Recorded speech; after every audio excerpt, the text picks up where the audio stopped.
unapost video YouTube lakini views hazipandi. Leo nitakuonyesha jinsi ya kuendana na algorithm ya YouTube ili video zako zianze kuonekana na watu wengi hata kama una subscribers wachache. Karibu kwenye Information Technology Swahili. Katika video hii utajifunza misingi ya YouTube CEO kwa njia rahisi hasa kwa wanaoanza.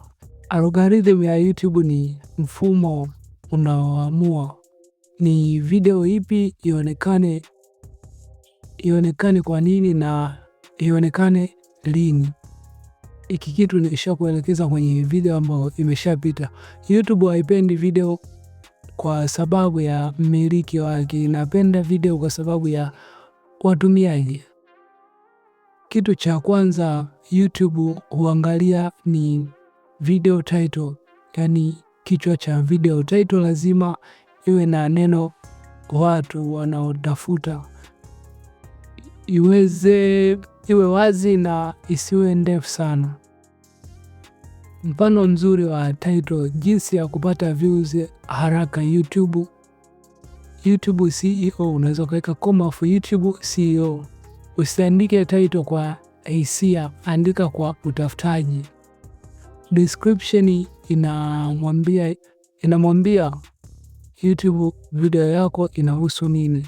Mistari miwili ya mwanzo ni muhimu sana. Katika video hii huu ni mfano, utajifunza jinsi ya kuendana na algorithm ya YouTube, kutumia CEO ya video na kuongeza views bila kulipia matangazo. Huu ni mfano wa description. Okay.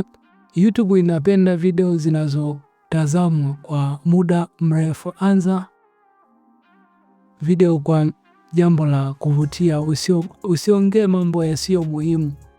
Waambie watazamaji wabaki hadi mwisho. Kadri watching time inavyoongezeka ndivyo YouTube inavyoisukuma video yako kwa watu wengine. Hiki kitu pia nimekieleza kwenye video iliyopita, kwa kama bado hujaitazama hakikisha umeitazama.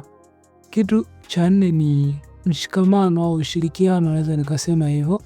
Like, comment na share ni ishara kwa YouTube kwamba video yako ni muhimu na inapendwa na watu wengi. Kwa unapo post video yako, waambie watu wa share, wa like, wa comment. Vitu kama hivyo ndivyo vinavyohitajika. Mwisho kabisa, waambie watu wapende, wa comment. Hivyo vitu ndivyo vinavyohitajika. Kama nilivyosema, kama unataka YouTube ikusukume, anza kwa kuelewa algorithm kwanza. Sio kulaumu channel kwamba channel ni ndogo au ina shida gani. Hapana, elewa kwanza YouTube algorithm. Subscribe kama unataka video inayofuata kuhusu thumbnail, tags na makosa yanayoua views. Bye bye, tukutane katika video nyingine.